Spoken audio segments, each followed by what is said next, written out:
With the fight fans, man, it's Kijano back with some fight predictions this week. Doesn't look like it's going to be that good of a card. It looks like this shit was just kind of thrown together, but let's try to make a bag on it regardless. Michelle Pereira versus Fluffy Hernandez. The main fight and the co-main fight look like they're going to be decent. You do got Rob Font versus Kyler Phillips as well, and I like watching both of those fighters, so those ones should be good. But everything else looks like it was pretty much thrown together like overnight. So we'll see. We're going to make a bag on it regardless. I usually do way better on my fight night picks compared to my pay-per-view picks, at least statistically from what I've seen. My pay-per-view picks, I'm always like 2 or 3 fighters off, and my fight night picks, I'm usually pretty high with those ones. Like 10 for 12 or 10 for 11 or 9 for 11. I'm always 1 or 2 fighters off with those ones, and it's usually like split decision shit, which is kind of whack, especially when you're like close to winning like 10,000 or 15,000 or some shit like that. I always hit on the small parlays, but it's those big ones that I'm really trying to fucking hit big with those. So eventually it'll happen. Just got to keep studying these fighters, and I'm gonna give you guys some good fucking picks on this one for sure. We're gonna jump straight into it, man. First fight. Who is the first fight? Let me see. Austin Lane versus Robles Despagne. I think that's how you say his name, the Cuban guy.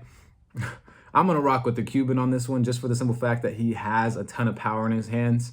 Austin Lane tends to keep his chin super high. He's 6'7". That's what they have him listed at least. And he does look super tall when I've seen him fight a few times. They're both coming off of losses. And Robles is like 6'5" or 6'6" too. So both of these guys are big boys. I just don't like that he keeps his chin that high, especially in a heavyweight fight. It's kind of like a Stefan Struve kind of thing. Not a fan of that. I know that a lot of these tall fighters keep their chin super high, and you're just susceptible to getting fucked up, man. You're susceptible to getting KO'd, and I think that's what's going to happen in this fight. I think he's probably going to get KO'd in the first or the second round, or at least a TKO. I'm rocking with Robles on this one. The next fight, Melissa Martinez versus Alice Ardelin. I'm rocking with Melissa Martinez. I'm not going to talk too much about this fight just for the simple fact that I don't know much about either of these chick fighters. All I know is it's a strawweight fight. Flip a coin, 50-50 chance. I'm probably going to stay away from it for my parlays. I tend to like, every single time I pick a chick fight, it's always a split decision, like either in my way or the other way, but it's like that split decision is too close for comfort for me to really put money on it. So I'm probably going to just rock with Melissa Martinez. She does have a better record. You don't really want to go off records because a lot of people, like when it comes to the UFC or a lot of people in like boxing, they have padded records, bro. They're trying to build their fighters' confidence up, which makes total sense. But I'm going to rock with Melissa Martinez on that one. Next fight, Jessica Penne versus Elise Reed. I don't understand why Jessica Penne is still in the UFC. It doesn't make any sense. She's been in the UFC for years. And she's just not a good fighter. Like, you could match her up against some of the chicks that train at the gym that I train at, and she would get fucked up for sure, 100%. I know that for a fact. You get a chick off the street that knows somewhat what she's doing or has trained for a few years, and they're gonna probably give Jessica Penne a run for her money. She's older. She shouldn't be in the UFC anymore. I'm not trying to knock her. It's cool that she made it to the UFC. That's a big accomplishment for anybody. But at the same time, you gotta know when your time to fucking dip is. She hasn't been doing great since she's been in the UFC. She hasn't progressed, so I don't understand why they keep her there. I guess as like some type of like gatekeeper or some shit. Not even a gatekeeper. You can't even call her a gatekeeper, but some type of like fighter just to kind of pad people's records for the UFC or to get them kind of like used to fighting in the UFC, which is kind of whack, but it is what it is. I'm rocking with Elise Reed on this one. I think she'll get the job done. And if Jessica Penne wins, and fuck, dude. I'm going to bite the bullet on that one if she wins. So next fight, and there's 3 chick fights back to back. I've never seen a fight card like that. Usually they kind of spread them out a little bit. Next fight, Jocelyn Edwards versus Tamiris Vidal. I'm probably going to rock with Jocelyn Edwards. I like her movement a little bit better than Vidal. Vidal's more of like a Jessica Andrade type. She just throws with power. Kind of has her head down when she's thrown and shit like that. 7-3 record versus a 13-6 record. Jocelyn is the taller fighter, and she does have the reach advantage, and I like her movement. It's more of like an Angela Hill kind of like point fighting. So I think that she'll probably get the unanimous decision win on this one. But I wouldn't be surprised. That could go either way too as well. So next fight, Brad Katona versus Gene Matsumoto.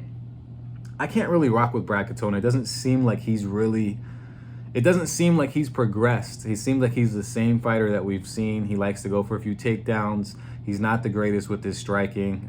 He does get hit a lot. He does have a chin and he does have stamina. I'll give him that. And he's got heart. He's definitely got heart. I'm just not a fan of him. I don't know why. So I guess you could say I'm a little bit biased with this pick, but I am going to rock with Gene Matsumoto. I'm going to rock with the young cat on this one. Next fight, Mateus Nikolai versus Asu Almabayev. Brazil versus Kazakhstan. I'm going to rock with Kazakhstan, bro. Nah, that's not why I would pick him. I just think that Asu's probably going to win. It's ranked 7 versus ranked 14. Mateus Nikolai hasn't looked great, man. He just hasn't. After his last 2 fights, he got knocked out.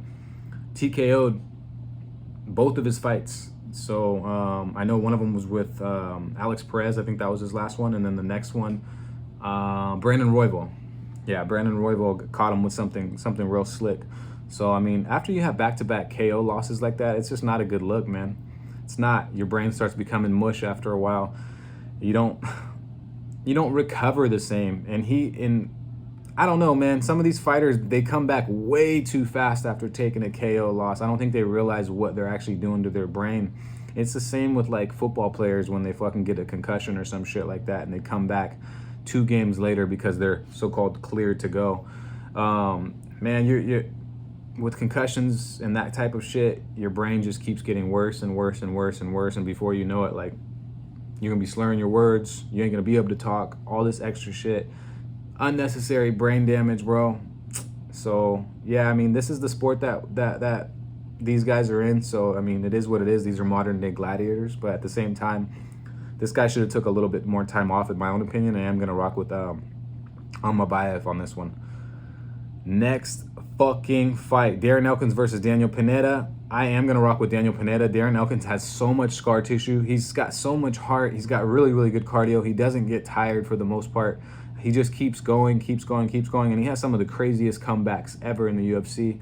I usually go against Darren Elkins just because I can't just go off of heart. I got to go off of skill set. Like, it's cool that he has heart and that he can keep going and shit like that.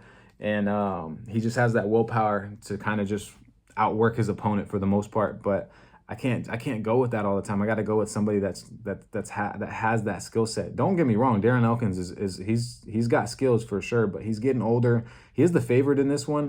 Daniel Pineda, it shows on the UFC website that he's a plus 100. So I'm gonna rock with the underdog on this one. Next fight, Jake Hadley versus Cameron Smotherman. Oh, this is interesting. This is an interesting one. Let me see. This is his debut. Okay. I mean, Jake Hadley, he's a negative 500. I'm just not super impressed by Hadley. That's the problem.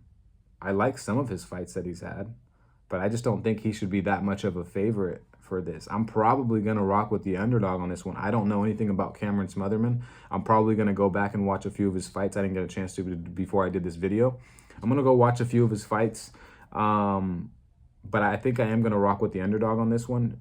Jake Hadley is tough, and he does have a good skill set, a very good base, but I'm probably going to rock with the underdog on this one. It's going to be one of those cards, man. I'm going to probably rock with a lot of underdogs and just kind of see where it goes. Yeah, man, negative 500. I don't think he's that much better than this kid. I haven't even seen this kid fight, but I just don't see it. Next fight, Charles Johnson versus Sue Mudaerji. I'm gonna rock with Sue Mudaerji. He's got a lot of power. He tends to knock motherfuckers out. Charles Johnson has looked a little bit better in his last few fights. He does have he kind of reminds me of Bobby Green with his movement and his overall style and the beard look and all this this flashy shit that he does, which is cool. It's definitely marketable for sure. He does have a good skill set, but I am going to rock with Sue Mudaerji on this one. I think he's probably going to get the UD. I don't think it's going to be a KO or anything like that. I don't see Charles Johnson knocking him out, and I don't see Sue. Sue could potentially rock him, but Charles Johnson has pretty good head movement, man. He's got good head movement. He knows how to kind of like switch it up when he needs to for the most part. But I'm going to rock with Mudaerji on that one. Okay, co-fight. Co-main. Rob Font versus Kyler Phillips. Ranked 10 versus ranked number 12. I always rock with Kyler Phillips. I really, really like his style, bro. It's very smooth. He's got that breakdancing kind of capoeira style when he's fighting. I mean, Michel Pereira has the perfect fucking capoeira style for the UFC, the best one that I've seen. But Kyler Phillips he has that breakdancing background, so he's very light on his feet. He knows how to switch it up, bro. He doesn't do one thing. He knows how to switch from like stand up to takedowns. He knows how to switch from high kick to low kick. He keeps his opponents fucking guessing. Rob Font is very just he's a really, really good fighter. I'll give him that, but he's very boxing heavy. He doesn't really do too many things. He's probably got 2 or 3 things in his arsenal, and the main thing in his arsenal is going to be that jab, which is perfect. Like, that's what fucks people up. That stiff jab is what fucks people up for sure, especially if you have a good one. That jab cross. But Rob Font, for the most part, he's looked pretty much the same, and that's why he's pretty much in the same position that he's in. He hasn't really moved forward. He's actually went back because he's fighting a lot of opponents that are up there. So he's being tested, definitely. So I know a lot of people are probably going to rock with Rob Font on this one. He is the underdog. He's a plus 380. I don't think he should be that high of an underdog. I think it should be more of close to like plus 150, maybe plus 180, plus 200, somewhere around that range. Kyler Phillips definitely shouldn't be a negative 500. If you are going to pick him, I would put him in a parlay as a parlay piece, because I think it's going to be a closer fight than people think.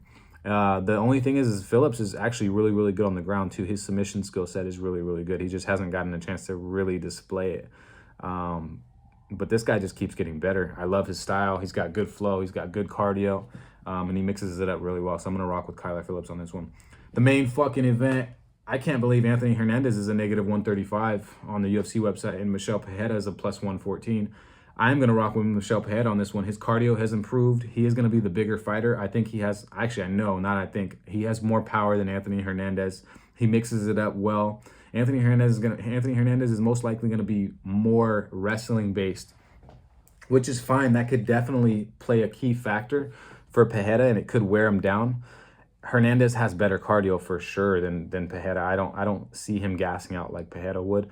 And I think the way that Hernandez could win this fight is just by wearing on Michel, but I don't see it happening. I don't. I'm gonna rock with the underdog on that one. I'm gonna fucking pick Michel Pereira on this one. I think he's gonna take that number 13 spot, and I think he's just gonna keep going up the rankings because he has improved in his last few fights. A lot of people have written him off in the beginning of the UFC because of shit. Even me, I was saying, like, there's an old video on here when he fucking first got into the UFC, how he doesn't have cardio and he has a tendency to just do backflips and all this like flashy shit, jumping off the cage, and he doesn't just stick to his fundamentals, which that's what he should do. But the thing that makes Pereira is that he's unorthodox. So if he can kind of stick to his fundamentals for like 70 or 80% of the fight, and then kind of throw in like the flashy shit and the shit that kind of throws people off, because not too many people are able to do it, or not too many people are good at doing it, I think that he could be a really, really, really problem in that middleweight division. I could see him being in the top 5. I don't necessarily see him being a champion, but I do see him in the top 5 very soon. So, and Hernandez is really, really good too, and he's improved in every one of his fights as well. I still remember when he got fucked up by Kevin Holland, but I think if they refought, I think Hernandez would take that. I really do. So, but yeah, that's my fight predictions. Make sure that you like, subscribe, comment your picks at the bottom. I want to know what your guys' parlay pieces are. And shit, dude, tell me if you think that some of my picks are probably off and why. I want to know why, so I can kind of like map my parlays out a little bit better too. But let's get this fucking bag, bro. Let's get this fucking bag. Enjoy the fights. Make sure you guys stay safe. Enjoy the weekend.